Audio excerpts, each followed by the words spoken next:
திமுக வந்து உங்களுக்கு தெரியும், எப்போ ஆட்சிக்கு வந்தாலும் சினிமா துறையை வந்து அவங்க கண்ட்ரோலில் எடுப்பாங்க. திரை உலகமும் அரசியலும் தமிழ்நாட்டில் பின்னி பிணைந்திருப்பதை நம்ம வந்து அதை மறக்கவும் முடியாது, மறுக்கவும் முடியாது. அந்த மாதிரியான சினியோரை தான் இப்போ இந்த டைம் இப்போ பண்ணுறாங்க.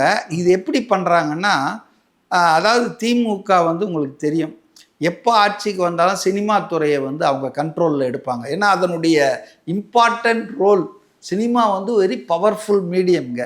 அதனால் பார்த்தீங்கன்னா இப்போ பாருங்கள், சன் டிவியில் சொல்கிறாங்க, கொஞ்ச நாளாக வந்து தேர்தல் வரைக்கும் விஜய் படம் போடுறதில்ல, விஜய் பாட்டு போடுறதில்ல, விஜய்ன்ற நபர் இருந்தாருன்றதே மறக்கடிக்க போகிறாங்களாம். சன் டிவியை எல்லாம் மறந்துடுவாங்கன்னு நினைக்கிறேன் கொஞ்ச நாளில். அப்போ சினிமா இண்டஸ்ட்ரி அவங்க கண்ட்ரோலில் எடுப்பாங்க. முன்னால் போன டென்யூர் கலைஞர் இருக்கும்போது சன் மூவிஸ், எந்த படம் வந்தாலும் நீங்கள் சன் தேட்டருக்கு தான் கொடுத்தாகணும், அவங்க அந்த மாதிரி போனாங்க. இப்போ லேட்டஸ்ட்டாக என்னென்னா டிஸ்ட்ரிபியூஷன், ரெட் ஜெயண்ட்னு ஆரம்பித்த உதயநிதி எல்லா தியேட்டருக்கும் அவர் கையில் வச்சுக்கிறாரு. ஒரு படம் எப்போ ரிலீஸ் ஆகணும், எவ்வளோ நாள் ஓடணும், எப்போ தூக்கணுன்றதெல்லாம் இவங்க டிசைட் பண்ணுறாங்க. ஆனால் ஜனநாயகன் படம் வந்து ரிலீஸ் பண்ணி பார்த்தீங்கன்னா 60% வந்து ஜனநாயகன் தான் ஒதுக்குற மாதிரி சொல்கிறாங்க. இல்லை, அதுதான் நீங்கள் அவசரப்படுறீங்க, நான் அதுக்கு தான் வரேன்.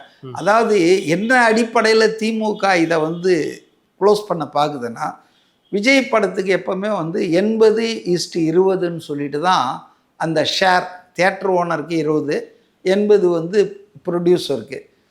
20 இருந்தால் கூட 10 நாள் 20 நாள் ஹவுஸ்ஃபுல்லாக ஓடினா உங்களுக்கு லாபம் செம்மையாக வரும்.